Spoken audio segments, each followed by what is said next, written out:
Hello and welcome back. I don't love the word self-care. I really don't. I think it's a loaded word these days, but the concept is very important. You know, I think becoming a mother deeply changes you through the hard work you put into your family and your children, and that's on purpose. I don't think we're meant to focus so much on ourselves the way culture and society really, I guess, celebrates and encourages. I don't think that's ever really led to anything good for me when I put too much focus on myself. But, you know, on the flip side, becoming a mother, you can lose yourself, you know? You can forget to focus on your key needs as well. You know, like I need to wash my hair when it's really greasy, and I need to take care of myself when I'm feeling stressed and overwhelmed. So over the years, I've just developed a few habits that are maintainable in any season, you know, that I go through, that I'll just keep to or try my best to keep to most weeks. And I thought I'd share those as I go about doing kind of a few chores today. If you have any that really help you, I'd love to hear them in the comments. Always open to learning.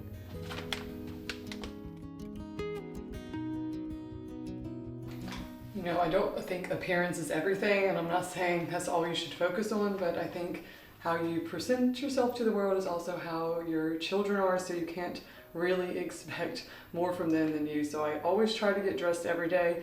Try to do first thing in the day. Sometimes that doesn't happen. Do a quick makeup routine. It takes about 10 minutes, so I can usually be ready in about 15 minutes, which is so important for, you know, keeping up with this habit. But other than that, I like to do maybe like one or two things every shower. It's kind of like a non-negotiable for me that I know each night when I'm getting a shower, I have to do one or two things. For me, that is, of course, you gotta wash your hair. So I try to do that twice a week, or sometimes it's once thanks to dry shampoo, right? And then I also really like to use a facial mask. Let me grab it. This is the one I love. It's Primarily Pure, which is a really clean brand. The plumping mask, I really like it. It costs a lot, but it maybe lasts me 6 months doing it weekly. It helps keep all my blemishes away. And when I'm starting to break out, I'll do it more like twice a week, but it's a nice way to keep up with your skin. And other than that, I also like to use this thing, which sounds kind of disgusting, but it's just a small little electric facial shaver, right? It's not as good as dermaplaning. I love dermaplaning, but I can't get to a spa frequently and it costs a lot of money. So this is like getting half the results for a lot less money. I think I've had this for like, I don't know, a solid 10 years maybe. So it works really well. Your skin just looks your complexion is just a little bit better, and it helps the makeup go on a little bit smoother and look better. And other than that too, the other big thing I do is always dye my eyebrows. I more do that every 2 to 3 weeks. I've just bought a cheap kit from, I think, Target, and I have lighter eyebrows, so dyeing them really helps my like face shape and making makeup really, really quick. It's super easy, super inexpensive, and goes a long way. I've even learned over the years to shape them myself, but I think that's not as essential as dyeing them all the time. I maybe go once a year and get them done professionally, which helps kind of like set the baseline, right? And something new I am trying to do is, my husband takes hot baths, and I'm trying to follow after him because I think it really helps. I try to do that once a week. I'm going to start doing that a little bit better because it kind of melts the stress away if you're not feeling good. Like a bath is so good. I know not everyone has a bath, but if you do, try to get in it because it's so therapeutic.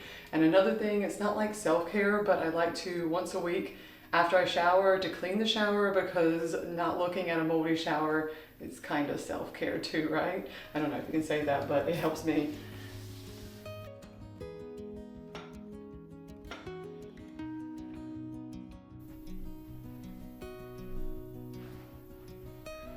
I don't know, it kind of sounded a little echoey in the bathroom, so I've moved in here. But just to finish that thought is, I think that only takes around 5 to 10 minutes. Of course, washing the hair takes longer, but that only adds around 5 to 10 minutes maximum to every shower, and it helps me keep myself maintained every day and helps put a little bit towards like I've done something for myself each day. And so I also really like these as form of like, you know, just taking care of yourself, these facial patches. You can get them on Amazon. They aren't super expensive. Some are better than others. I like these because I usually use them twice, even though they say once, but you can easily peel them off. The Frownies, they work so much better, but they're kind of a pain to get off. But they feel so cooling when you put them on at night. It really is relaxing and helps keep the wrinkles at bay. And another thing I really like to do is instead of curling my hair, I like to use these heatless curlers that I know were super popular about a year ago, right? But I can just like roughly blow dry my hair, put these in right before bed, and it takes about 5 minutes now because I've gotten good at it, and it makes my hair look, nice for at least a few days. Like now it's probably been day 5, so of course none are left. My hair does not hold curl well, but if yours does, I'm sure this would work really, really good for you. And another habit is, I often, during these showers, or if I need to spend some time in the kitchen at night, I'll try to either put on some praise music or listen to my favorite podcast. This is kind of like my entertainment self-care, right? I really cut out most television, mostly to start this channel, right? And because I just think it makes me a lot more productive and it doesn't always serve us, right? So I've cut that out, and instead I add these things in, like, praise music will instantly change your attitude towards any chore or the day you've had, right? So that helps, and I just love listening to a good podcast, and then I feel like I'm learning something too.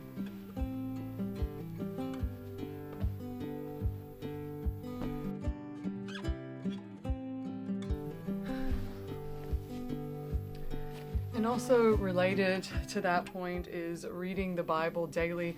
I actually try to do it twice a day. It just adds such a difference in my day if I'm able to stick to this. So in the morning, I try to wake up just about 10 or 15 minutes early and do my devotional. I still love Jesus Calling, that one. I'm pretty new in my faith, right? So I think having these daily reminders of like the core message really helps get it in my head, right? It's still easy to forget some of those things in the struggle of life that we all encounter. So I also don't like to just do the devotion. I try to also read the Bible because it just hits differently. So I'll read hers, read each passage that she's referring to in the Bible, and then I also have a Bible that adds extra context to like modern day and like how you can understand it. So that really helps me. And then I also try to every night do 20 or 30 minutes right before I go to sleep of reading the Bible. I'm doing this Bible recap, which goes through the Bible chronologically. That's not the order of the Bible, but this is, it kind of a reading plan that helps me say what I should be reading, which I really like. She gives a lot of good perspectives in this, and I really like it. It's supposed to be done in like a year, but I won't do that. I really like to read around the passage as well and all the notes of it. That's just I'm a little bit more detail oriented like that. So it's taking me a little bit longer, but that's okay. I think they say like the power of 4, that you should read it 4 times a day, the Bible, and if you do, you'll see a drastic increase in your spirituality, and you will also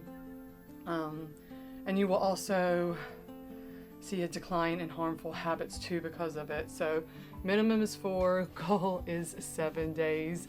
And I don't know, just ending the day with the Bible puts all of my worries and anxieties and things that need to be done tomorrow a little bit at bay and with the Lord, which I think is good for my sleep. I think it's helped my sleep a lot. We're going to my parents this weekend, so I'm just trying to put the boys' clothes in this handy little thing that I love traveling in. Still got a few more things in the laundry that I need to put into.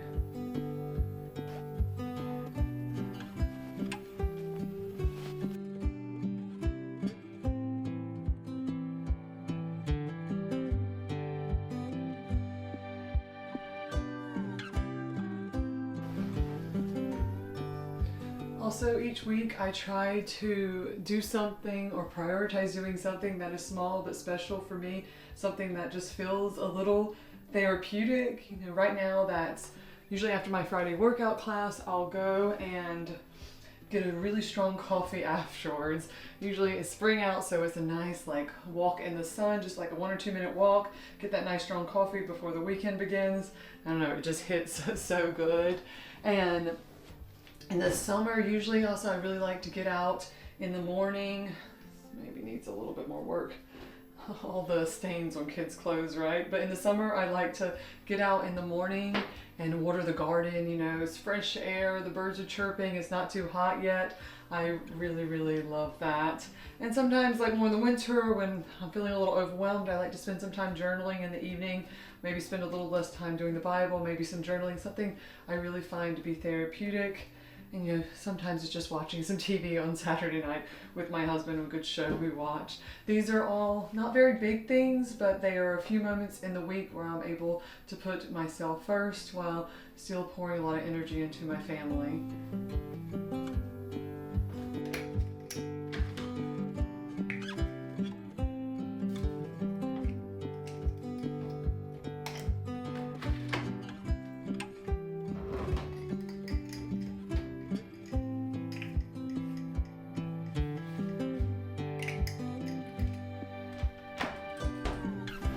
Chores for the afternoon are done, thankfully, but they also keep me healthy and active, so I really try not to resent them. My last really habit is to get daily movement, and ideally some of it outside. We always try to, you know, get outside once a day for either a short walk or something practical outside. It's really a non-negotiable to get out, get some fresh air, and ideally we're spending a lot more than that one time outside. And other than that, I've finally gotten into a habit of doing 2 workouts a week. It took me a lot longer to get back into this habit after my second, and I'm sure it's worse the more babies you have, but I'm really appreciated it and can feel so much difference both in my strength and my mental health, right? So I'll do like maybe one home workout on a Tuesday or Wednesday every night, and then I'll do my reformer Pilates class on a Friday. I really, really love reformers Pilates. I don't know, I've tried so many classes, been working out since college, and it's the only one that I like truly, truly enjoy, which helps it to not feel like a pain and more like self-care, you know, like find something you enjoy. So overall, none of this I've said, nothing really expensive, no expensive facials or a lot of trips to anywheres to do this, just some small, like almost micro habits to help you take care of yourself on a daily basis. So, you know, I would also say though, like if you're not getting good food and good sleep, almost all of this should be thrown out the window. Those are my top 2 priorities that I try to focus on every single day, and these are kind of added on. I hope this encouraged you if, you know, you're looking or wanting to put a little bit more effort into yourself but not wanting to spend a lot of time or money or don't know where to start. Let me know in the comments what you're going to try out, and if you have any other habits that really help you, I'd love to hear them. All right, I'll see you in the next one. Take care.